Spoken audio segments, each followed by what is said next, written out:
How many times has a future title fight been on the early prelims? I saw a video a few days ago about stacked UFC cards, and one that was brought up was UFC 245. And as you can see, it's stacked from head to toe. 3 title fights and some big names fighting on this card.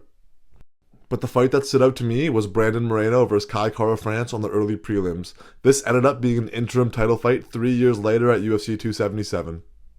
And this got me thinking, how many times has a future title fight taken place on the early prelims? I didn't really do any research, but the only other example I could think of was Leon Edwards and Kamaru Usman fighting on the early prelims of Dos Anjos vs Cerrone 2.